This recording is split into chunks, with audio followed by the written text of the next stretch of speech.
it's time to create JWT AuthGuard. So what I'm gonna do, I'm gonna create a new file here. I will name it uh,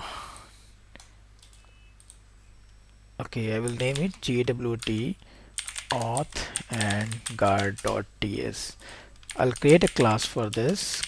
Export class JWT authGuard extends authGuard, and I'll pass JWT here. I don't need to override any method as of now, so I'm just keeping it empty, and then I'll make this uh, class as injectable, and then I'm going to import it in auth module. I'll put it in the providers.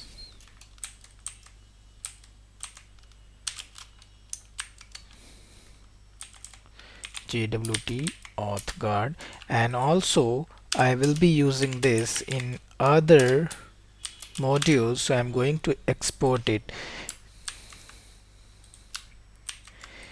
You might be thinking why I haven't exported JWT strategy, since this is also an injectable.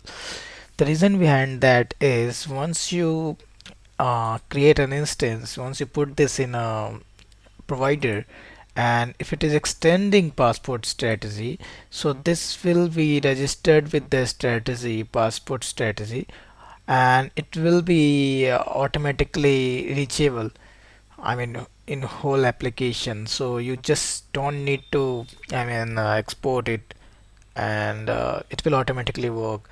So for example, here, when we will be using JWT AuthGuard, what will happen is like it will automatically detect, okay, so this is the strategy it needs to handle.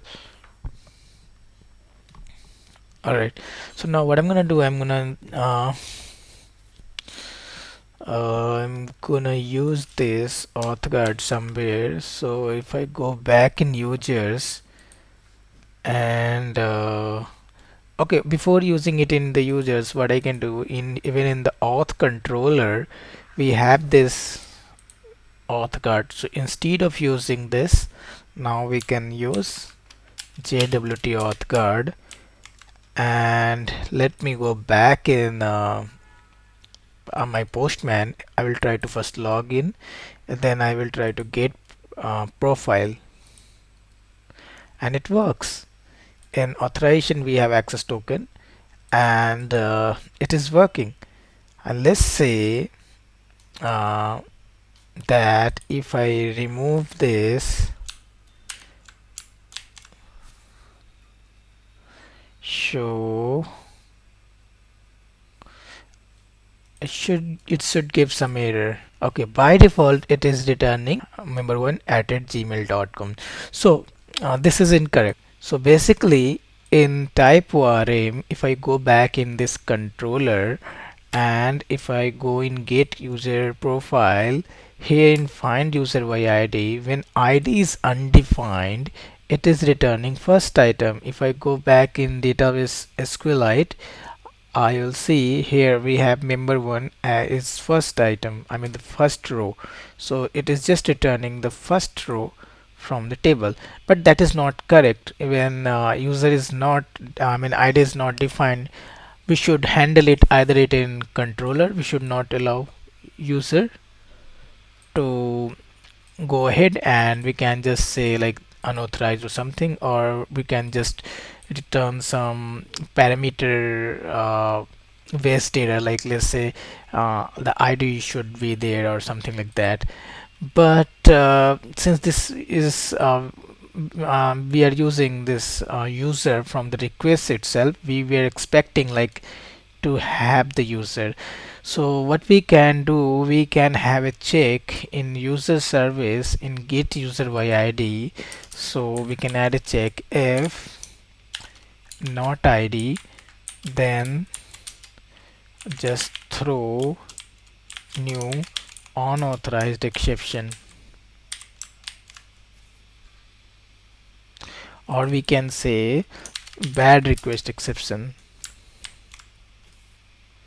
and here we can put uh, user ID is undefined, or instead of undefined we can say user ID is required.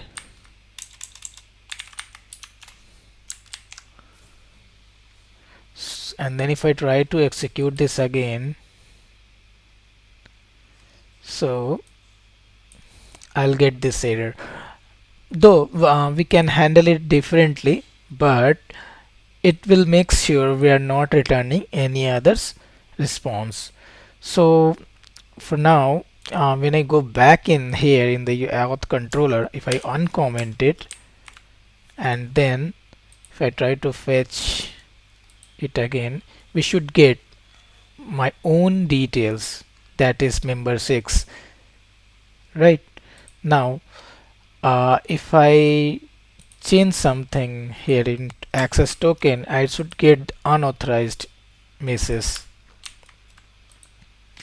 So that's it from this video. Next video we'll see how we can create custom decorator, and instead of writing this we can just write @private.